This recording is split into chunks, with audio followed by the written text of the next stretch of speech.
नमस्कार दोस्तों, स्वागत है आपका एक बार फिर से। आज की ये कहानी जो मैं आपको सुनाने जा रहा हूँ, ये कहानी बहुत ही ज्ञानवर्धक कहानी है। जो लोग इस कहानी को पूरे मन से और दिल से सुनते हैं, उसके घर में कभी भी कोई क्लेश उत्पन्न नहीं होगा। उसके घर में हमेशा सुख और शांति बनी रहेगी। उसके घर में माता लक्ष्मी का सदा आगमन रहेगा। तो सब्सक्राइब कर लीजिए हमारे इस चैनल को, ताकि नए आए वीडियो की नोटिफिकेशन सबसे पहले आप तक पहुंचेगी। आपने सुना होगा कि जिसके घर में रोज झगड़े होते हैं, रोज क्लेश होते हैं, उस घर में बरकत नहीं होती। उस घर में कभी माता लक्ष्मी का आगमन नहीं होता।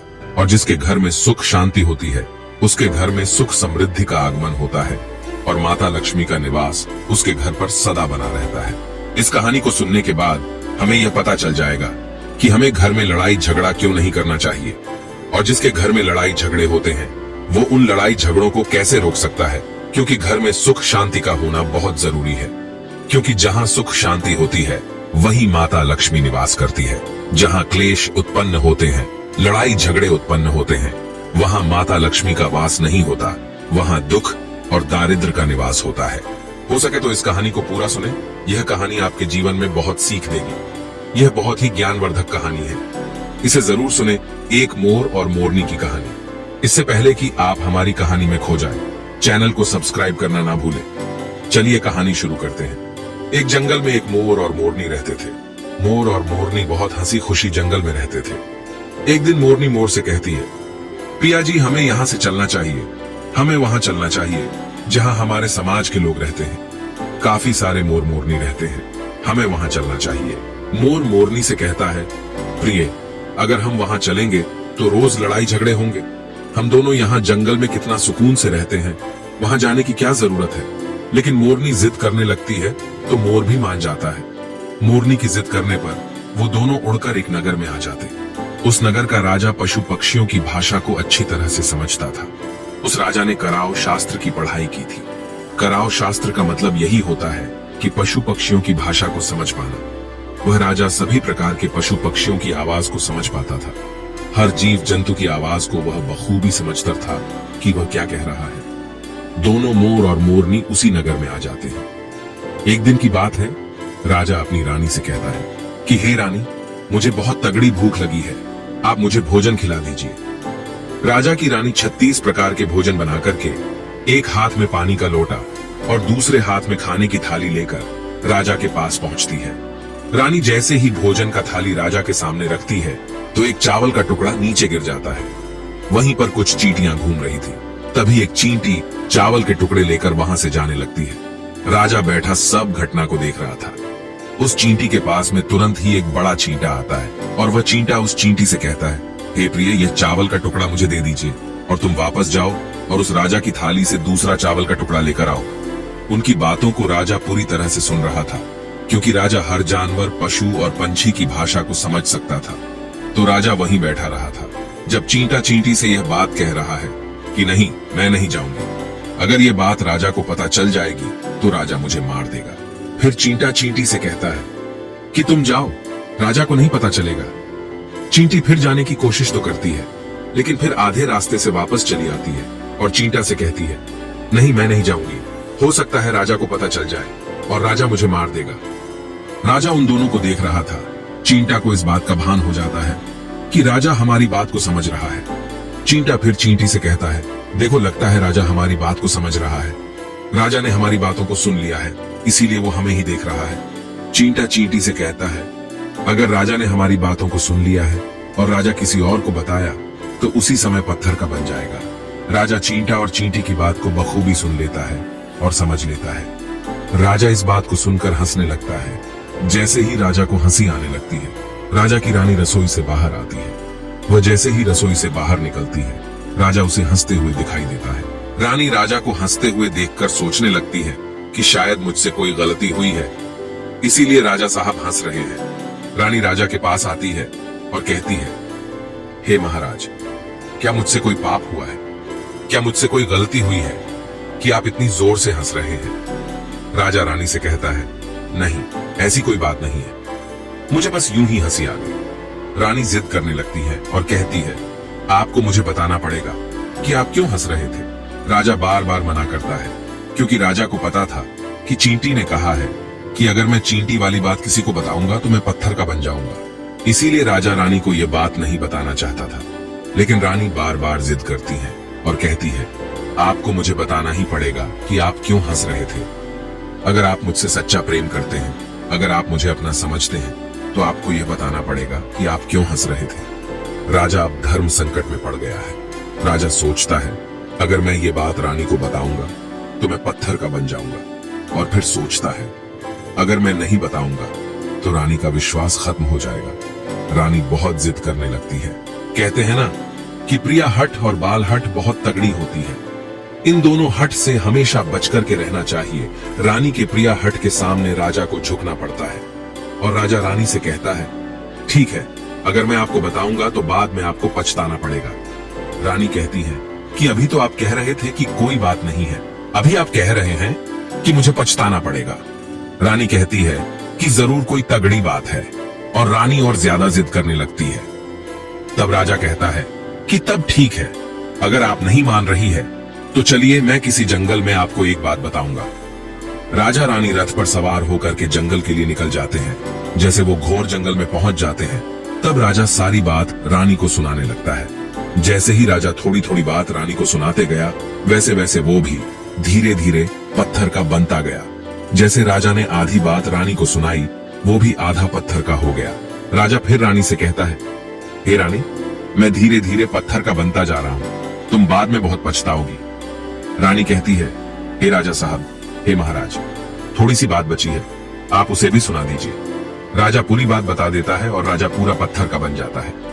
रानी की इस जिद के कारण राजा पूरा पत्थर का बन जाता है।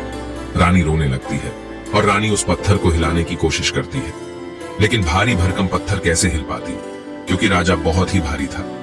राजा पत्थर का बन जाता है और उधर रानी सर पटक कर रोती है, छाती पीटती है, विलाप करती है और किसी जीव जंतु से सहायता के लिए गुहार करती है। इन सब कहानी को मोर और मोरनी बखूबी देख रहे थे, अपनी आंखों से देख रहे थे। रानी के विलाप को देखकर मोर मोरनी को दया आ जाती है। मोर मोरनी से कहता है, ये होता है प्रिय हट। अपनी इसी प्रिय हट की वजह से हम उस जंगल में कितना खुशी खुशी रहे थे और यहाँ चले आए।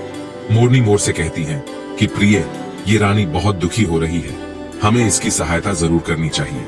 यह इतना विलाप कर रही है, इसकी ज्यादा तो सहायता हम नहीं कर सकते, लेकिन कम से कम इसको धीरज तो दे ही सकते हैं, यानी उसको विश्वास तो हम दिला ही सकते हैं।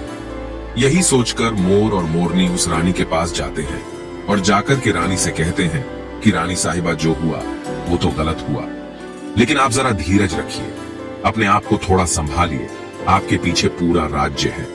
राजा तो पत्थर का हो चुका है, अब आपको आपके राज्य का कारोबार आपको ही संभालना है। रानी मोर मोरनी की बात सुनने के बाद कहती है, भाई मोर मोरनी, मैं अपने आप को कैसे संभालूं, क्योंकि अब तो मेरा संसार ही उजड़ गया, क्योंकि मेरा पति परमेश्वर पत्थर का बन चुका है और मैं क्या करूं। रानी की यह बात सुनते ही उधर मोरनी के मुख से यह निकल जाता है, राजा पत्थर के कैसे हो गए।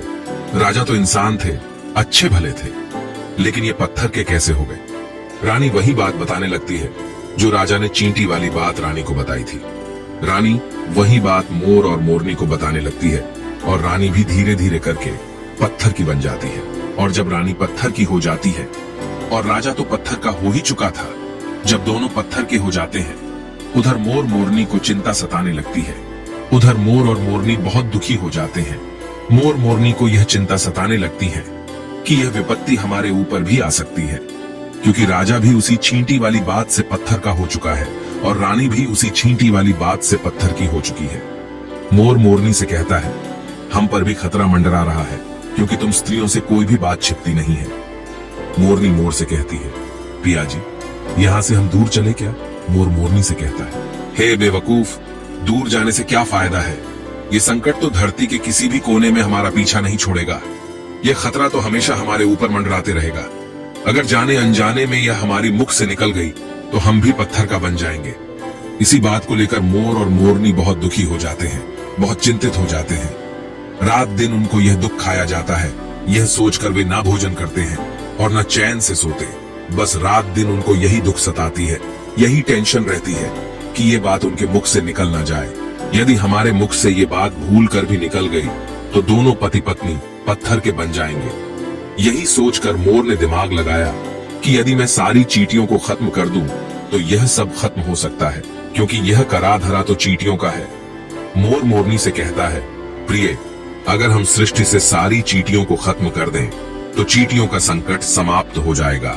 और मोर मोरनी इस बात से राजी हो जाते हैं और सभी चींटियों को मारकर खाना शुरू कर देते हैं। मोर और मोरनी का इतना आतंक हो गया था कि सभी चींटियां डर के मारे और बिल खोद करके धरती के अंदर जाकर छिप गई। मोर और मोरनी ऐसी निगरानी रखते हैं कि उन्हें जहां भी चींटी दिखती है तुरंत दबोच लेते हैं।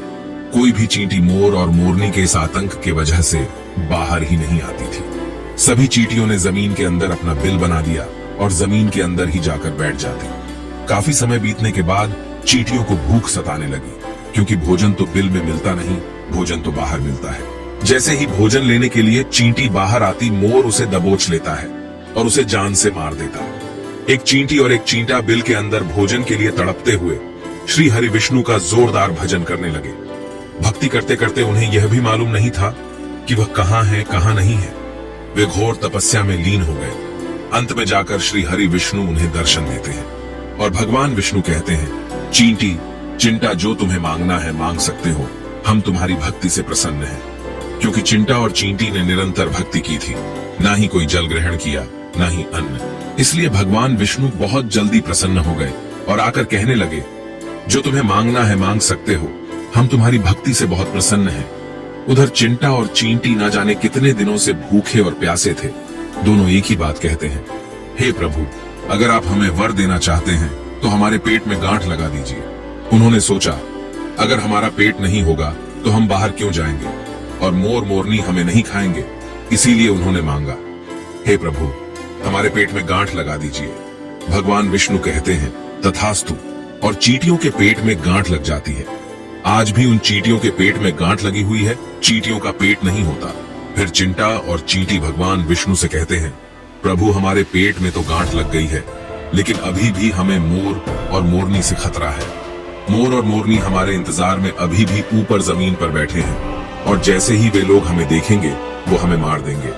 भगवान विष्णु मोर से कहते हैं, हे मोर, तुम चींटियों का शिकार करना बंद कर दो, इसमें चींटियों का कोई दोष नहीं है। जो दोषी था वो राजा था, क्योंकि राजा ने कराव शास्त्र की पढ़ाई की थी, इसीलिए वह सभी जीव जंतु की भाषा को समझने में सक्षम था। उसके साथ साथ वो जिन भाषा को समझता था उनका रूप बदलने में भी सक्षम था। पशु पक्षियों का वह रूप धारण किया करता था और जब वह राजा रूप धारण करता था उन पक्षियों के साथ संभोग भी किया करता था। और जब वह पशु पक्षी गर्भ धारण करते थे तो वह उन्हें छोड़ करके इंसान बन जाता था और फिर ऐसी पशु पक्षियों पर वह जोर से हंसता था। इसकी ऐसी मूर्खता के कारण ही आज यह राजा पत्थर का बना पड़ा है। मोर कहता है, हे प्रभु, उनकी पत्नी का, उनकी रानी का क्या दोष है? श्री हरि विष्णु कहते हैं कि उनकी पत्नी भी उनके इस पाप में भागीदारी है, क्योंकि उनकी पत्नी अगर उनको रोकती तो वह इतना बड़ा पाप नहीं करता। इसीलिए उनकी रानी भी इस पाप की भागीदारी है, इसलिए आज वो भी पत्थर की बन चुकी है। श्री हरि के समझाने के बाद मोर उनसे कहता है, हे प्रभु, पर इस बात को हम किसी और से कहेंगे, जो कि रानी ने हमें सुनाई है, तो क्या हम पत्थर के बन जाएंगे? श्री हरि विष्णु कहते हैं कि तुम्हारा यह श्राप अब समाप्त हो चुका है, तुम्हें किसी से कहने पर कोई फर्क नहीं पड़ेगा। आप किसी से भी कह सकते हैं, तुम्हारे ऊपर से खतरा टल चुका है। मोर और मोरनी बड़े प्रसन्न हो जाते हैं, उनकी खुशी का कोई ठिकाना नहीं था। श्री हरि विष्णु अंतर्ध्यान हो जाते हैं और चले जाते हैं, और इधर मोर मोरनी का खुशी का कोई ठिकाना नहीं था। अगर किसी जानवर को, किसी पशु को खुशी होती है तो वह झूमने लगता है, नाचने लगता है। यही बात मोर के साथ हुआ। मोर को जब यह पता चला कि उनके ऊपर से खतरा टल चुका है तो वो खुशी में नाचने लगा, जोरदार नाचने लगा। उसकी खुशी का कोई ठिकाना नहीं था, वह खुशी के मारे पागल हो रहा था। फिर जैसे ही मोर खुशी के मारे अपने पैरों के नीचे देखता है कि फटे बदसूरत पैर मोर के बने हुए थे। मोर अपने पैरों को देखकर रोने लगता है। मोर सोचने लगता है कि पहले मेरे पैर इतने सुंदर थे, लेकिन आज इतने फटे और गंदे कैसे हैं? मेरा पूरा बदन सुंदर है, लेकिन मेरे पैर इतने फटे और बदसूरत कैसे हैं? मोर के पैरों के फटने का कारण चींटी खाना था, क्योंकि उसने बहुत सारी चींटियां मार मार कर खा गई थी और मोरनी भी उन्हें खा गई थी, इसीलिए उनके पैर फट गए थे।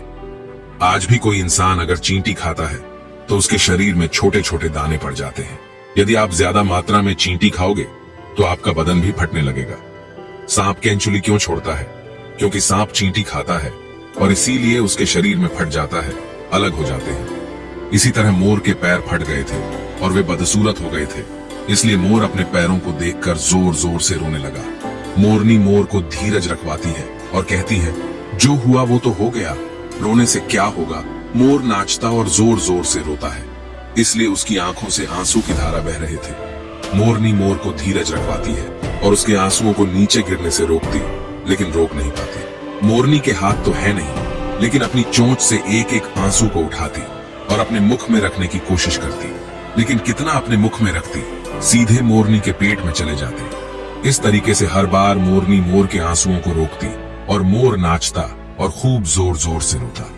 मोर के आंसुओं को देखकर और मोरनी के प्यार को देखकर भगवान श्री हरि फिर से दर्शन देते हैं और मोरनी को आशीर्वाद देते हैं और कहते हैं कि तुम्हारा प्रेम ऐसे ही सदा बने रहे।